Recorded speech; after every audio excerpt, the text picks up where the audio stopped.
a lot of entrepreneurs are there. They're only focused on getting rich. I'm focused on getting wealthy. And the difference is this: riches are what you can buy for dollars and cents. And we need dollars and cents. But dollars and cents without wealth, and wealth is an appreciation for the things that money cannot buy. And I've had clients that make millions of dollars and tens of thousands of dollars and hundreds of thousands of dollars. And we solve a lot of complex issues. But what I'm also very proud of is the way we do that. That if I look at what that client paid for what they got, the return on investment, that return on investment pales in comparison to what the actual tangible and intangible benefits that the client received. Welcome to Career Coaching Secrets, the podcast where we talk with successful career coaches on how they built their success and the hard lessons they learned along the way. My name is Davis Nguyen, and I'm the founder of Purple Circle, where we help career coaches scale their business to $100,000 years, $100,000 months, and even $100,000 weeks. Before Purple Circle, I've grown several 7- and 8-figure career coaching businesses myself, and have been a consultant at 2 career coaching businesses that are doing over $100 million each. Whether you're an established coach or building your practice for the first time, you'll discover the secrets to elevating your coaching business. Hey everyone, welcome to the Career Coaching Secrets podcast. I'm Kevin. Today we are joined by Derrick Chevalier. He is a negotiation expert, a consultant.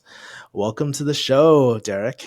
Well, thank you very much. Quite great to be with you. Before we actually started shooting, we actually had a wonderful conversation last time we met up and all that too. But I want to start at the beginning. I want to get the lore. What was the moment that you decided like negotiation was your thing and to actually coach people or consult people on it? Sure. So I had planned most of my life to go to law school, and all of my early academic training was for that.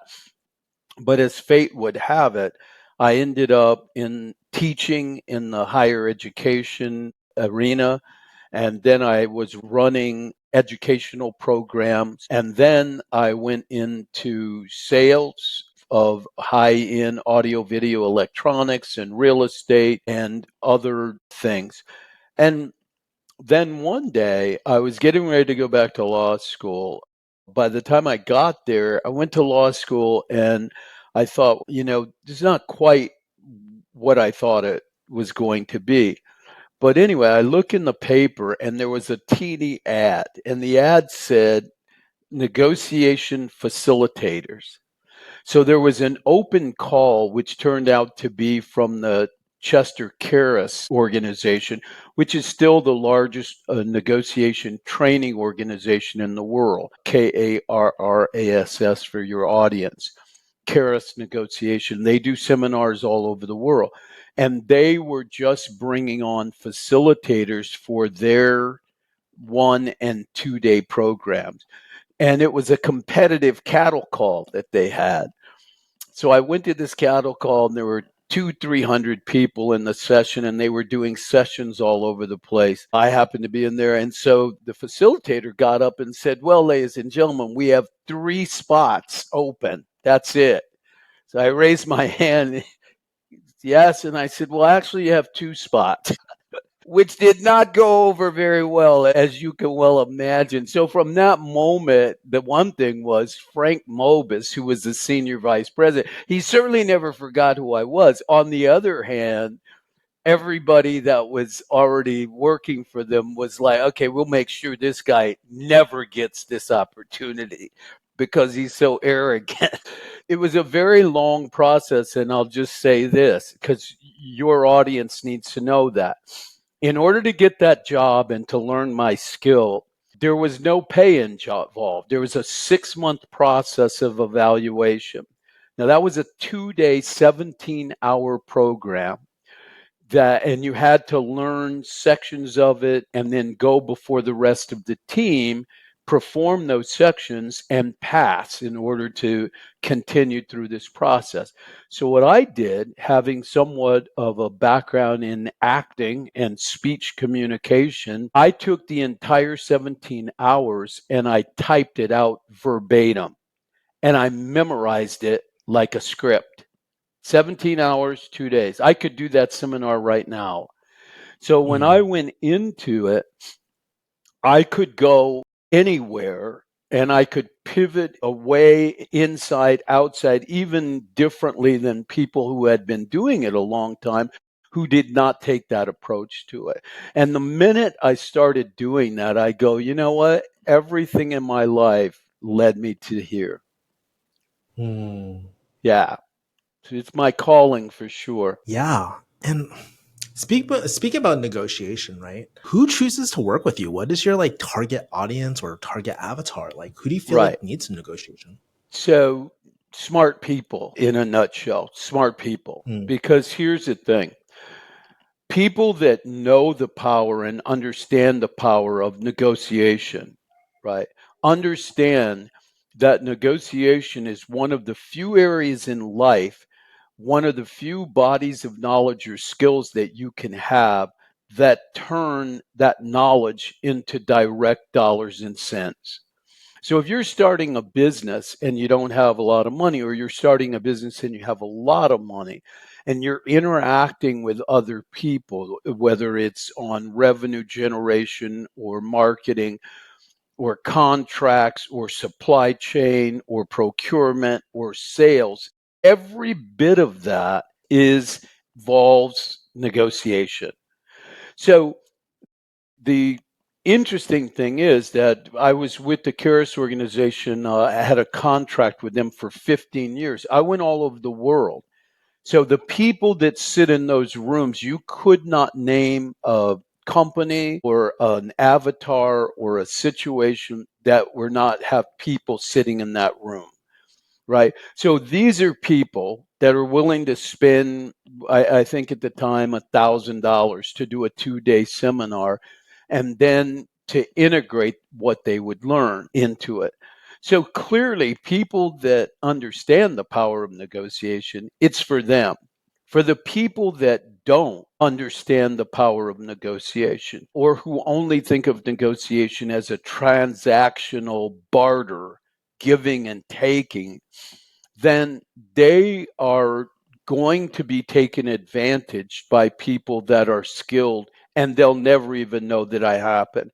They'll walk Hmm. around talking about it was a win-win outcome when in fact they got completely beat up.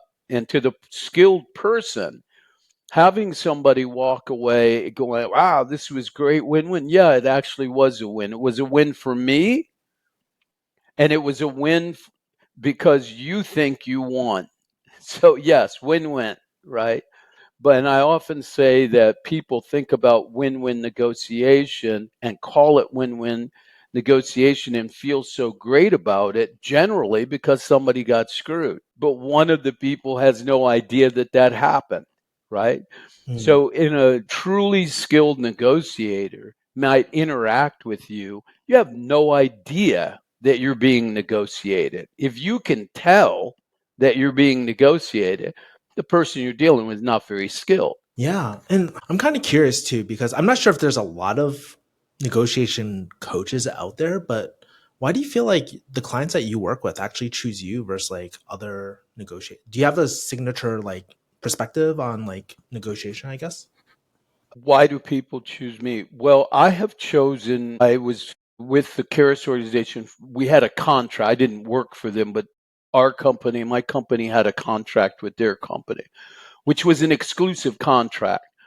But after about 15 years, I had learned a great deal about negotiation. And over that period of time, because of my academic background and because of the breadth of experience that I had had, I brought to negotiation a very different perspective. So, as an academic, I spent 15 years studying everything I could learn about negotiation, going back from Sun Tzu all the way through all of the greats, the classics, and learning all of that and putting elements of those different systems into an arsenal.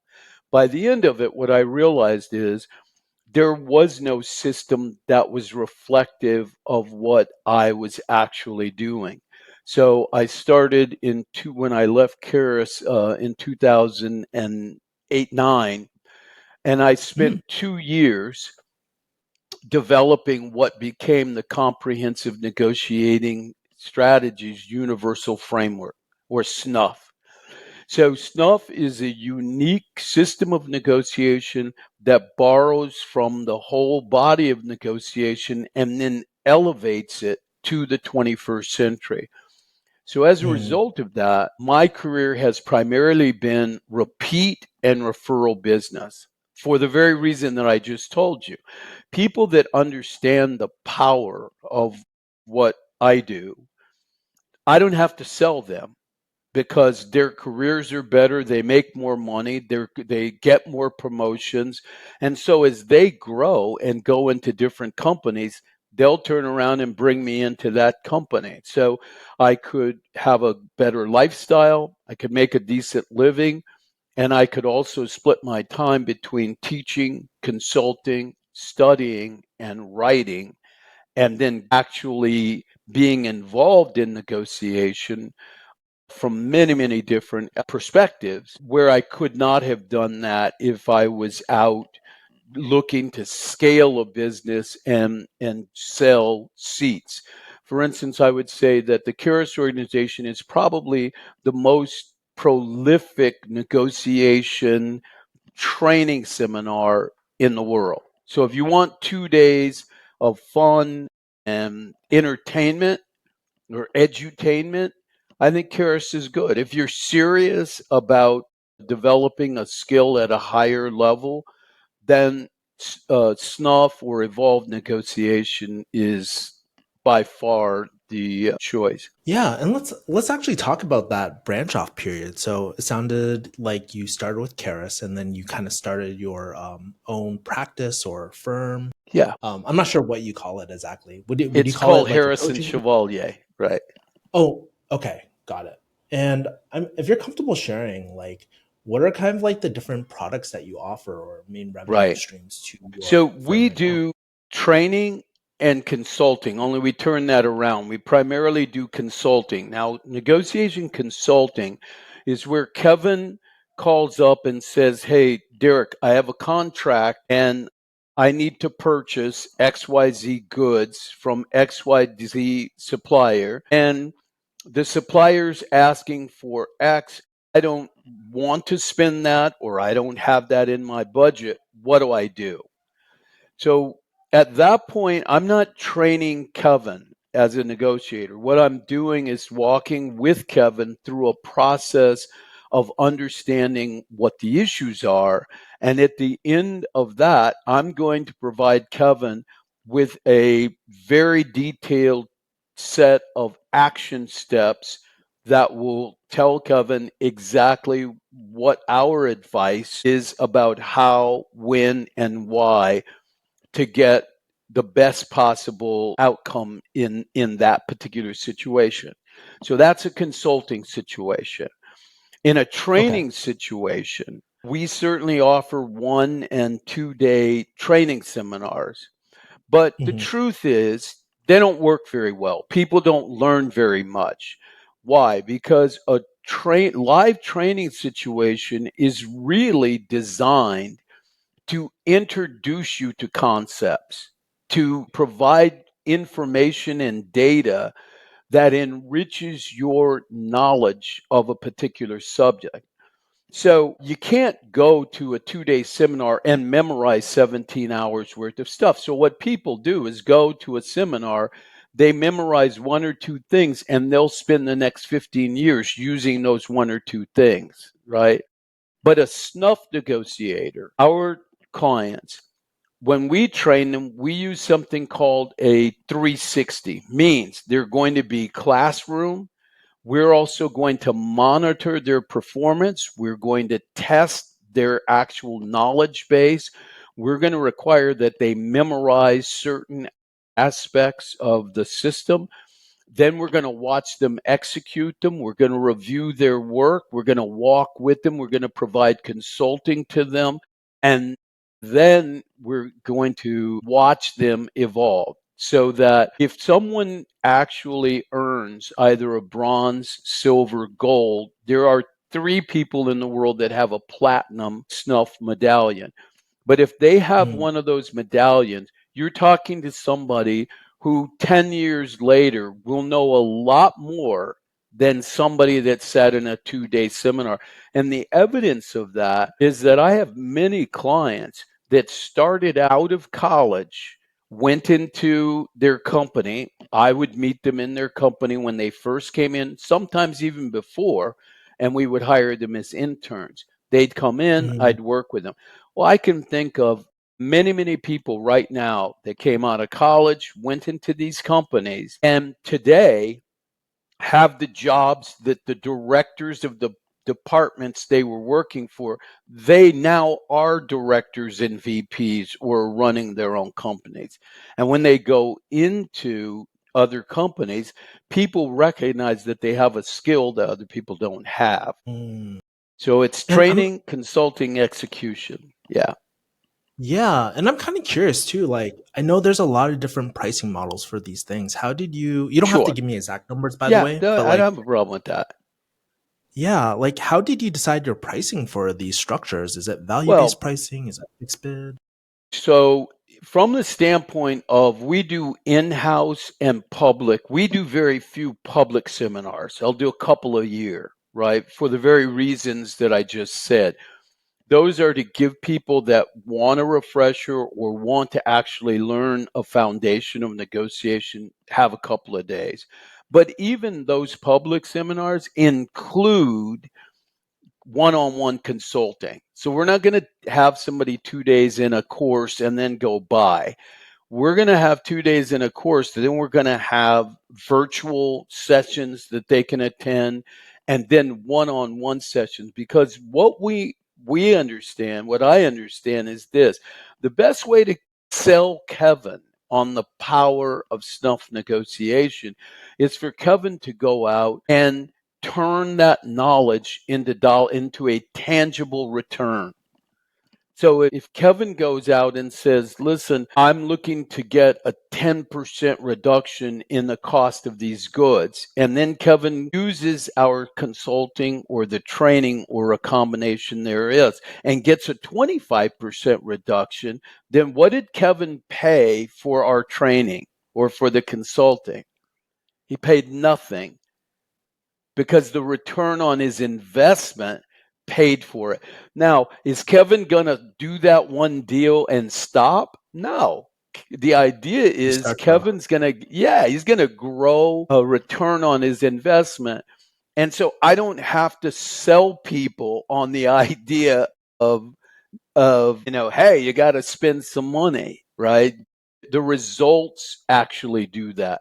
So we're going to look at our competitors. I think Karis organization is public knowledge. It's probably about $1,500 for their 2-day program. Our program is going to be less than that, somewhere around $1,000 or $1,100 for a 2-day public. But we also offer a free 30-minute consultation, because if somebody needs consulting in order to solve a problem, the first question I have is, are we a good fit? And are you committed to getting the outcome? So do I have a magic bullet that in 30 minutes I can solve any problem? No. But in 30 minutes, we can discover whether or not the process that we would suggest. We certainly can generally suggest a couple of action steps. We can ask some questions and then provide you with a couple of action steps, and we'll say, hey, what's the answer to this question? Well, I don't know. I'll tell you what. Talk to your prospect, your client, or your counterpart. Ask them this, and then tell us what you find out. Well, inevitably, once that happens, they realize that they didn't have a good assessment of the issue or their counterpart at all. And at that point, people are then willing to say, well, what can you do? So we might somebody might purchase a couple of hours or 5 or 10 hours of consulting time and then use that as they need it, right? Mm. So we have different levels of support that can be designed specifically to look at one problem. Or what I love doing is to help people solve, execute, resolve issues, but also grow their actual knowledge. I love your whole approach about starting the positive feedback loop, get them their first win and stuff, and then becomes like super. Yeah, that's really smart. I feel Yeah. like that's actually often lost, in modern day business. People forget about Yeah. that too. Yeah. Yeah. I do want to talk about like, so clearly you're really great at the sales aspect, and it sounds like you have the consulting, you have the trainings and all that sort of stuff too. Let's talk about the marketing side of your business. How do people like typically find you if they're interested in working with you? Right. Good question. So it's only been in the last about 24 to 30, 26 months or so that we've actually been doing marketing, heavily marketing, because the business was built on repeat and referral. So one of the reasons that we can work so efficiently and effectively, I mean, some of our counterparts charge tens of thousands of dollars for what we might do for a fraction of that. But if I'm working with a client over a period of years where they have a consulting or a training project that's ongoing, I don't need 10,000 people and I don't need 10,000 clients, right? So about in 2015, I wrote the first version of Evolve or Be Slaughtered, Negotiation for the First Century. Now, that Mm, book comprises the framework step by step. It's not a book full of war stories like almost every other negotiation book where some guru is explaining how great and how smart they were in getting outcomes for somebody else. I don't think that does anybody any good, within reason, perhaps. It is the actual footprint, the mechanics of what our program and process is. So we only made that available to clients. In mm. 2020, it was updated and revised. We went back to look at the concepts and see, have we proven these concepts? What have we learned? In 2020, it was republished. Again, we really only made it available to clients. So there are people around the world who have had access for 15 years. In Mm. just this year, in January of 2025, I published the 2025 version of Evolve or Be Slaughtered, which is now an Amazon #1 bestseller. It also was just awarded an International Impact Book Award. And that is the first time that we have made that available around the world.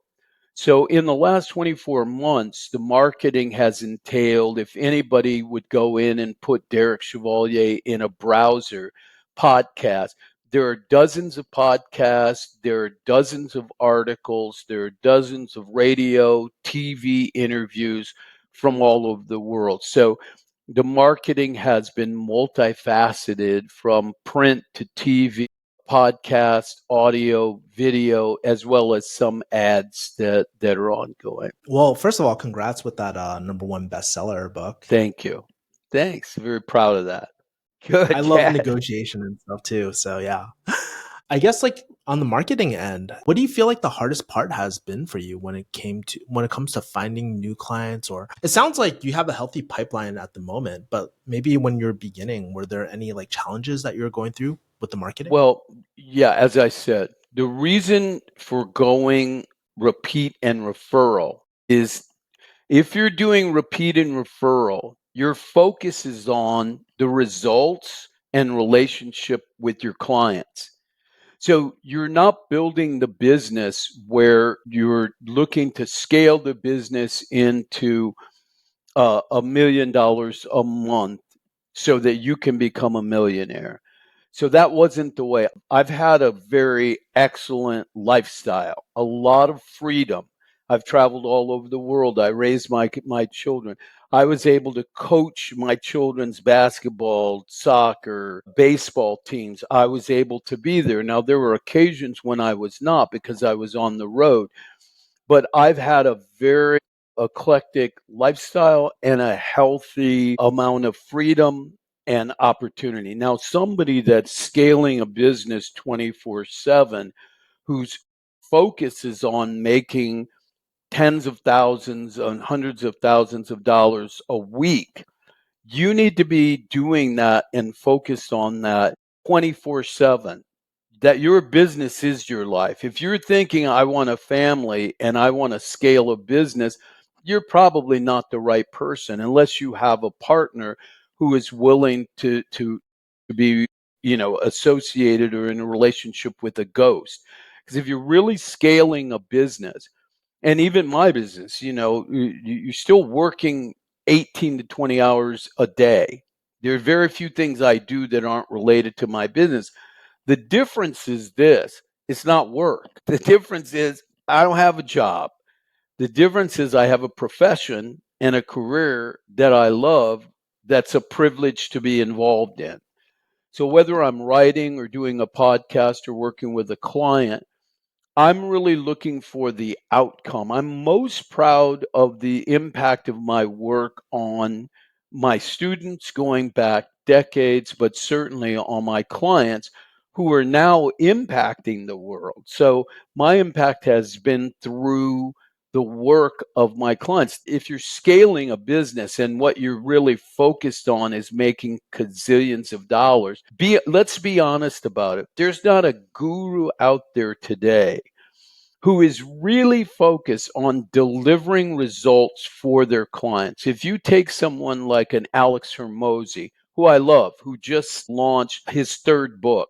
Now, I Yeah. love Alex and Layla. I have a lot. But number one, I can tell you, once people become very uber successful, what happens is they end up part of a funnel and they cannot see out of it. I recently read where Layla and Alex said, well, don't take advice from poor people. Don't take advice about money from poor people. Don't take health advice from people that are not in shape, et cetera, et cetera. Well, now that sounds great, doesn't it? Don't take advice Mhm. from poor people. That sounds great, right? Except for it reminded me of the idea that when Alex Hermosi first started, he was living in his in law's house. He had no money. He was down to one credit card. And the way he has now made tens of millions and millions of dollars has been from the success that came from the marketing that he did. Now, what did he do? He was willing to get on a plane, go to somebody's gym, set up their marketing, set up their funnel, membership funnel for a month at his own expense and then at his own risk. And then he kept all of the money from those people we signed up, and then he gave that over. So, by his own advice today, don't take advice from poor people. He doesn't realize that what he's telling people is, you were an idiot to listen to me because I was broke when I showed up at your gym. Now, I'm Yeah. sure, wait a second. You were broke. And by the way, I was looking last night. There's a documentary on Netflix, I think, about Sprint, which is about the fastest human beings in the world. So they said, don't take advice on health from people that are not healthy. And then I was looking. If you look at the athletes, track and field athletes are the most beautiful, in shape human specimens of any human beings on earth. Look at the coaches. Many of those coaches are 500 pounds and can barely get off a seat. And they are coaching the fastest human beings that have ever run on two legs. So many basketball coaches, including John Wooden, 10 NCAA championships, were not themselves Kareem Abdul-Jabbar. They were not themselves Magic Johnson. They were not. So the idea of platitudes that you just shove out there because, well, I've made millions of dollars, so listen to me. Wait a second. The advice that you're giving is you're giving from the perspective of your success. Well, guess what? Not everybody in the world is selling gym memberships. Yeah. So I'm focused on tailoring the part of the content from SNUF or involved negotiation that is applicable for your success, Yeah. Right. Yeah. So I'm a jujitsu head, and one of the best coaches, right? His name is John Danaher, trained Gordon Ryan, who's like one of the world's best jujitsu people, he teaches leg locks, and ironically, he's born as a cripple, which is the most ironic thing, right? But yeah, You just heard goes what to I show said. you. You see what Yeah, I'm saying? yeah. Now, here's the other thing. I might have been able to sit down and talk with Alex at some point and have that conversation. And I believe that what he would say is, well, that's a good point. But once you get so much focus on creating more, he's now interested in becoming a billionaire. Well, people have to realize if you're talking to somebody who started out at the bottom and is now a multi gazillionaire, that person is probably no longer a good resource for you. Number one, because you're never going to be in the same room with them. You're not going to, you may be reading his book and you can buy his programs, but you're not talking to. But let's focus on what you just said, because you're talking about jujitsu, but you now coming into something else that I have. So one of my favorite human beings in the world is Bruce Lee. And jujitsu Mm, was one part of the 7 types of martial arts that he was a master of. Now, what Bruce Lee did in the martial arts was exactly what I've done in negotiation. In order to come up with the SNUF system, I learned and took the best parts of every other system from Sun Tzu till today and then created something that did not exist prior, exactly as Bruce Lee did. Now, watch this. Never split the difference or don't split the difference. These are 2 gurus, modern gurus. Juxtapose, be like water. You put water in a cup, it becomes a cup, and that's snuff. You're never going to have a snuff negotiator say never.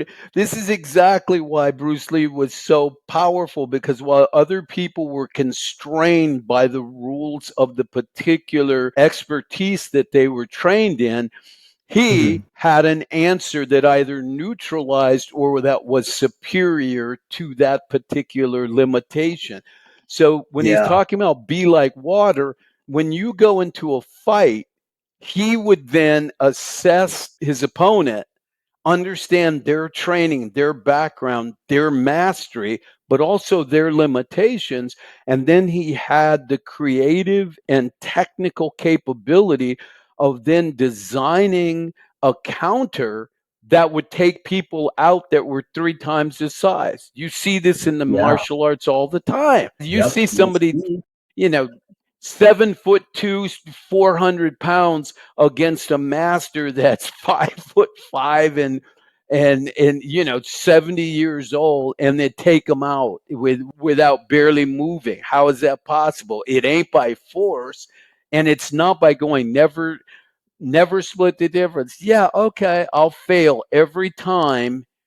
Splitting the difference was the best way for my success. Be like water. So as a business person and as a negotiator, that's the philosophy, the snuff philosophy, is to have the skill set to allow yourself to adjust to a challenge. And then you have the skills, you have the strategic capability, the intellectual capability to select the tools and strategies that are most appropriate for that particular issue or battle.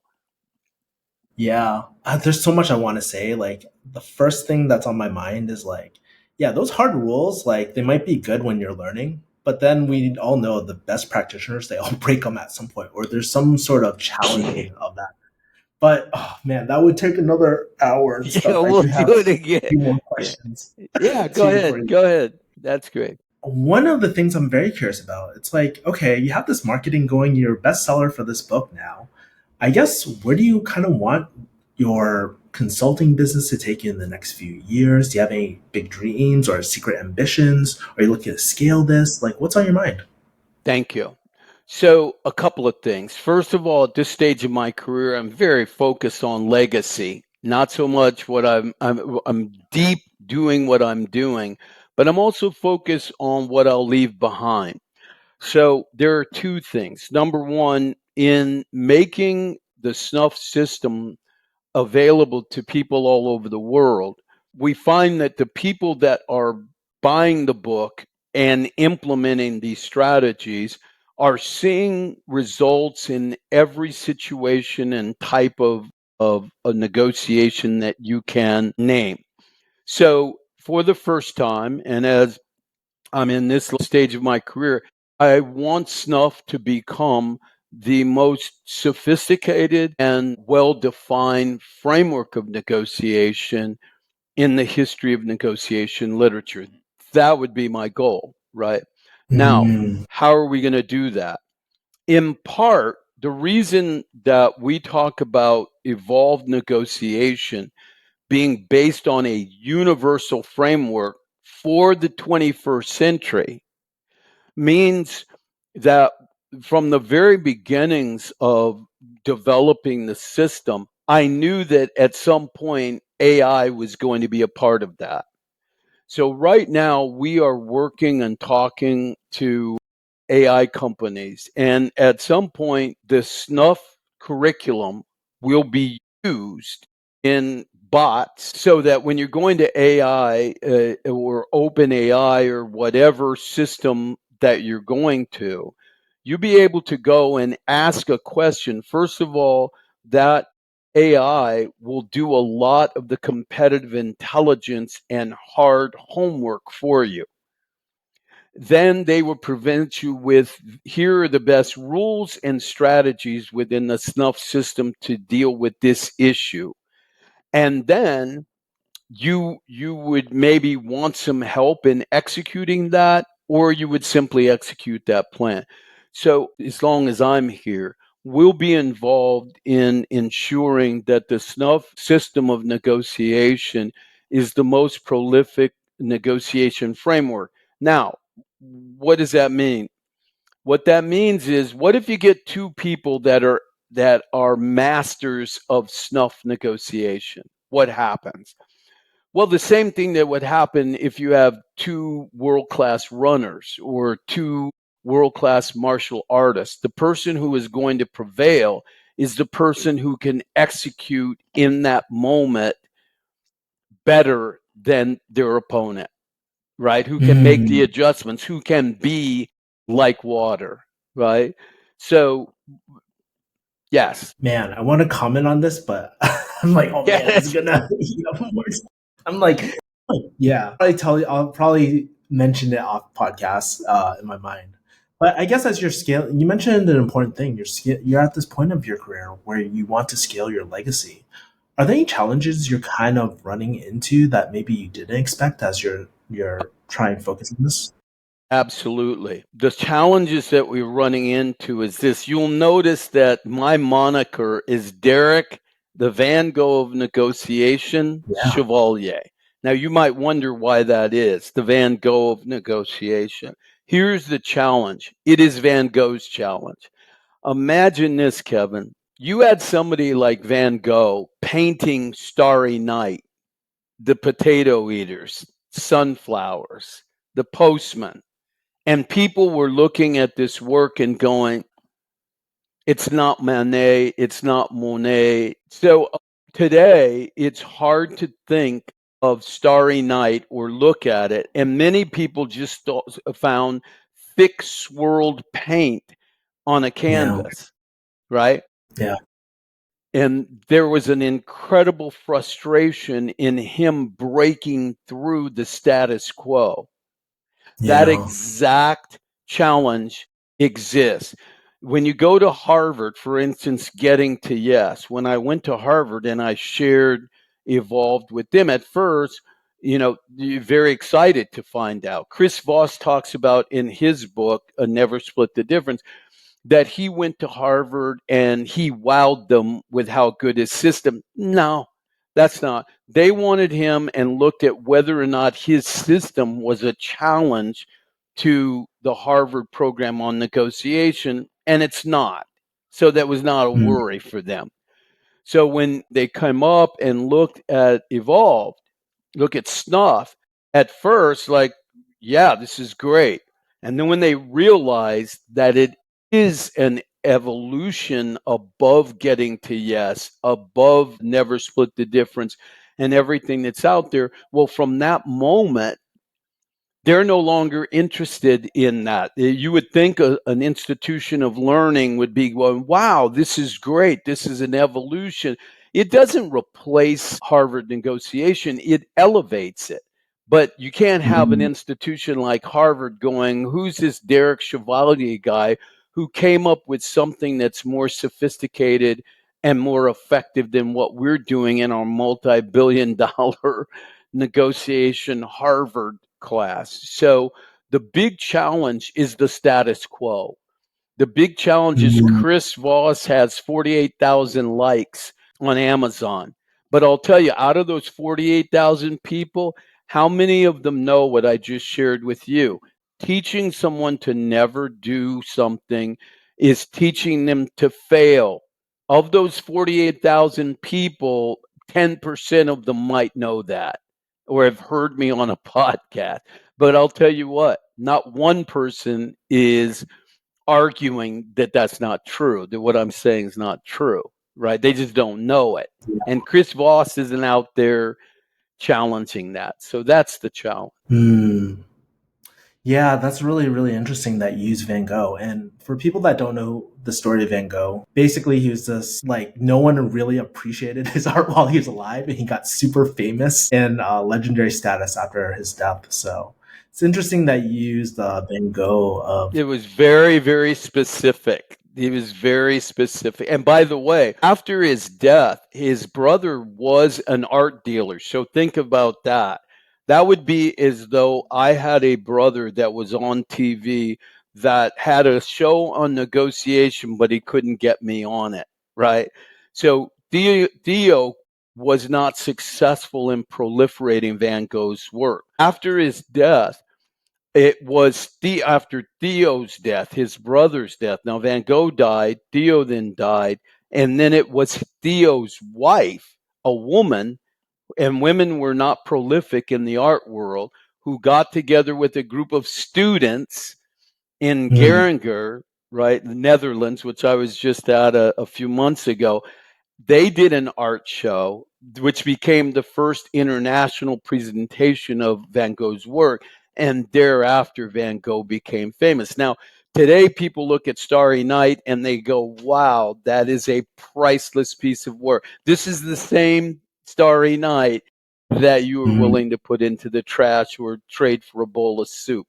SNUF is exactly like that. People are so focused on whether or not something is famous and prolific as to whether or not it is good.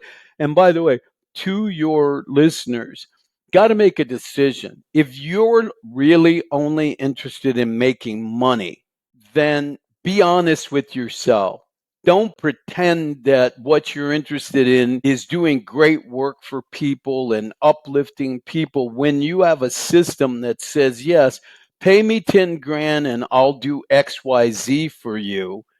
And then if you look today at the warranties that most business people, coaches, and entrepreneurs have, look at the warranty. What's the warranty? Pay me 10 grand and I'll do XYZ for you. And then you say, okay, well, what happens if what I do everything you tell me to do and it doesn't work out? You know what they're going to tell you? Well, then we'll provide service to you until you do get the result. So I say to entrepreneurs all the time. So what you're telling me is, I pay you $10,000. I do everything you tell me to do because you're a guru expert, so good at what you know how to do. And your guarantee to me is that if you fail at achieving the goals that you're telling me you can achieve for my $10,000, you're going to be willing to execute for free what you could not do for $10,000. While meanwhile, your business depends on going out and finding another 500 people who'll pay you $10,000. So, in other words, you look at a Grant Cardone, or at this point, an Alex Hermosi. It's like, okay, if you got 50 grand, you can sit in the room and maybe you can shake his hand and something like that. But is that going to help? He's going to get rich, But the question is, are you going to be enriched by it? So if that's what you want, be honest about it to yourself, if not to your clients. Be honest. What I'm interested in is making a gazillion dollars. And I'm not really so interested in the impact or the return on investment for my clients. And a lot of entrepreneurs are there. They're only focused on getting rich. I'm focused on getting wealthy. And the difference is this: riches are what you can buy for dollars and cents. And we need dollars and cents. But dollars and cents without wealth, and wealth is an appreciation for the things that money cannot buy, right? So I'm interested, yes, I've had clients that make millions of dollars and tens of thousands of dollars and hundreds of thousands of dollars, and we solve a lot of complex issues. But what I'm also very proud of is the way we do that. That if I look at what that client paid for what they got, the return on investment, that return on investment pales in comparison to what the actual tangible and intangible benefits that the client received. It's just a different philosophy of working. Stole my final question for you, man. I was going to ask you final advice, to people who are looking to scale their business or anything like that. And you just answered it. It's like you knew the answer, like the question in my mind. Cool, Derrick. How can people find and connect with you?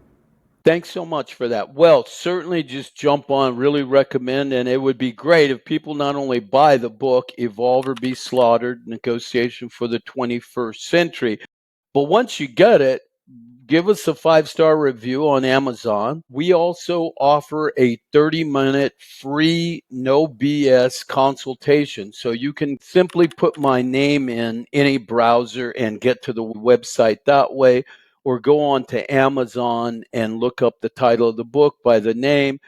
That'll get you to our website and schedule an appointment.